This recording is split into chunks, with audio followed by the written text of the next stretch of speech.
sexuels. Muchas Personne ne gracias. les sait. Merci beaucoup.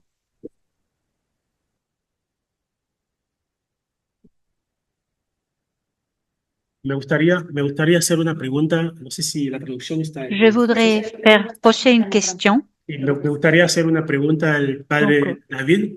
Père David. Desde el trabajo que está haciendo desde la comunidad donde está, À partir de la communauté où vous ¿cómo travaillez, se vive hoy en día? Porque ya comment est-ce que sabemos que vous es muy vivez difícil aujourd'hui? trabajar en Car Haití nous en esas savons que c'est condiciones. difficile de travailler dans ¿Qué ces conditions-là peligro en Haïti. corre hoy en día el Dans trabajo les- que usted está Quels sont les haciendo? dangers qui menacent votre travail? OK. Alors, nous, les Salésiens de Don Bosco en Haïti, nous travaillons fortement dans l'éducation intégrale de la jeunesse. Et je dois avouer que la coopération espagnole nous aide beaucoup dans la réalisation de ce que nous faisons pour l'éducation des jeunes.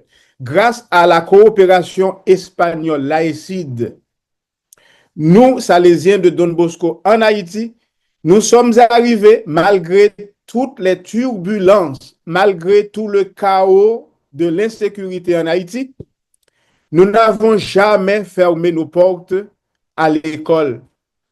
Quand nous ne pouvons pas être présents, alors online, nous arrivons aux jeunes. Par exemple, je suis le directeur de l'ENTEC. Il y a avec moi Naldna Jean-Baptiste, qui est formatrice des formateurs à l'ENTEC, et elle est aussi responsable pédagogique de l'ENTEC. Donc, la formation professionnelle. Il y a Madame Rodriguez qui est là aussi, je crois qu'elle nous suit. Je ne sais pas si Pedro, Marta sont là. Nous avons le siège de l'ENTEC.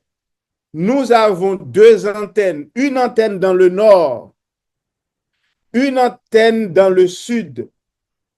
C'est-à-dire, ou bien nous sommes en présentiel, ou bien nous sommes online. Quand nous ne pouvons pas être en présentiel, nous sommes online. Et tout ceci est possible grâce à la coopération espagnole. Donc, malgré l'insécurité, nous avançons de toute façon parce que nous pensons que si la jeunesse n'est pas éduquée, Haïti est vraiment loin de sortir de ce chaos. Il faut d'abord se mettre à éduquer les jeunes pour qu'ils puissent prendre le pays en main. Mais nous avons des grandes inquiétudes. Avec cette fuite de cerveau vers l'étranger, c'est les professionnels qui sont partis, les médecins, les éducateurs, les agronomes, les ingénieurs. Donc, c'est vraiment horrible. Nous sommes en train d'assister à la mort du pays, la descente aux enfers. Parce que lorsque ce flot migratoire part, quand est-ce que les Haïtiens vont retourner en Haïti? Personne ne sait. Peut-être ils sont partis pour ne plus revenir. Et tant que le pays se trouve dans cette situation, qu'est-ce qu'ils vont faire en Haïti? Et il y en a encore, s'ils sont encore sur place en Haïti, c'est parce qu'ils ne trouvent pas encore un moyen pour laisser le pays. Mais de toute façon, nous autres, par l'éducation, nous sommes en train d'aider les jeunes. Nous faisons ce que nous pouvons. Et je répète encore 1001 fois, grâce à cette coopération espagnole, nous avons pu relever beaucoup de défis dans l'éducation de la jeunesse.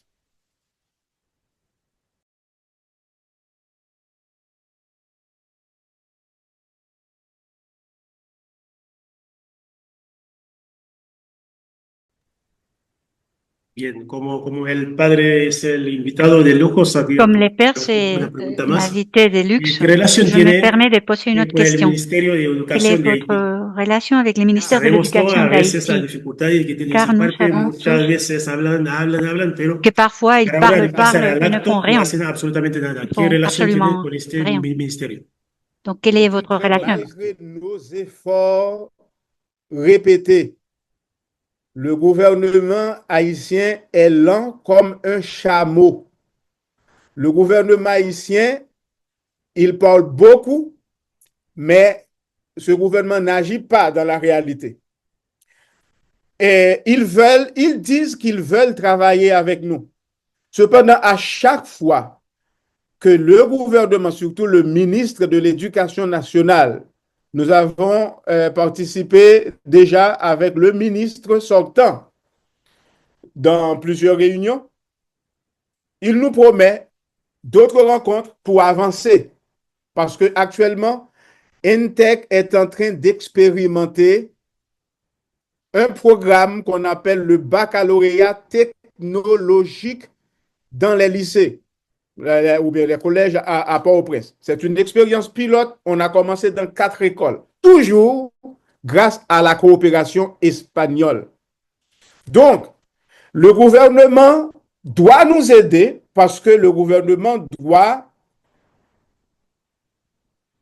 établir dans d'autres écoles du pays ce programme pilote. D'un côté, ils disent qu'ils sont satisfaits, donc ils sont très bien contents. Mais c'est eux qui doivent sanctionner ce que nous faisons, c'est-à-dire pour donner une certification. En fait, quand nous cherchons les membres du gouvernement pour nous mettre d'accord sur comment ils vont avancer avec nous, eh bien, ils sont toujours rares. Ils ne sont jamais disponibles. Et celui qui parle, l'ancien ministre, Maniga, il est toujours à l'étranger. Donc, finalement, on traîne beaucoup. On a fait un changement de gouvernement. Il y a un actuel ministre de l'Éducation nationale. D'ailleurs, il se dit ami des Salésiens. Donc, il a travaillé dans plusieurs domaines avec les Salésiens, d'ailleurs, pour monter un plan stratégique pour nous aider dans l'éducation, avant qu'il soit devenu ministre. Maintenant, il est ministre. Nous cherchons depuis lors à nous rencontrer avec lui. Et ils sont au courant au ministère du travail que nous faisons. Mais c'est comment nous mettre ensemble, ils ne sont jamais disponibles. Avant sa mise, son entrée en fonction, nous cherchons à avoir des rencontres avec lui.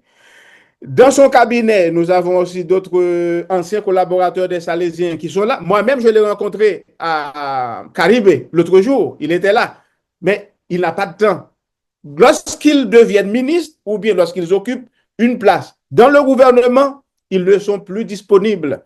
Et pourtant, ce que nous cherchons, c'est voir comment, avec l'État haïtien, avancer mieux dans l'éducation de la jeunesse. Seulement ça pour monter un plan d'intervention. Eh bien, ils ne sont pas disponibles. Même si nous sommes bien disposés, eh bien, sans le gouvernement, qu'est-ce que nous pouvons faire? Donc, nous attendons encore qu'il soit disponible pour que nous puissions nous asseoir avec lui et avancer. Mais vraiment, la collaboration avec l'État haïtien, c'est extrêmement lent, c'est extrêmement difficile. D'accord, merci. Donc, Robinson, merci beaucoup pour ta présentation. Mais nous savons aussi que la diaspora haïtienne n'est pas toujours organisée.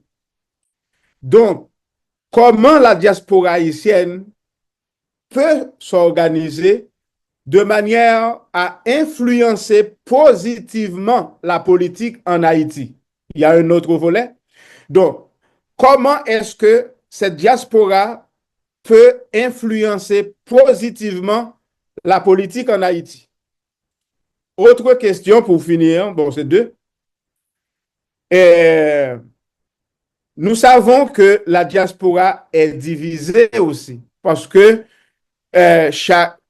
il peut y avoir beaucoup de groupes dans la diaspora haïtienne, mais chaque groupe défend ses intérêts personnels en appuyant tel ou tel politicien démagogue en Haïti. C'est-à-dire, tu peux voir un groupe en France, 2 groupes aux États-Unis, plusieurs groupes au Canada, en Argentine, dans la diaspora. Ils se divisent, mais en appuyant, d'après les lobbies, on appuie tel ou tel. C'est-à-dire, il n'y a pas vraiment une force dans la diaspora pour s'organiser en voyant l'intérêt supérieur de la nation haïtienne, en s'organisant, qui peuvent vraiment avoir leur mot à dire dans la politique. Comment tu vois ça? Primero, la diáspora haitiana D'abord, es un grupo la diaspora homogéneo. haïtienne n'est pas un groupe homogène. Hablamos de diáspora para decirlo a todos los haitianos que están en el extranjero.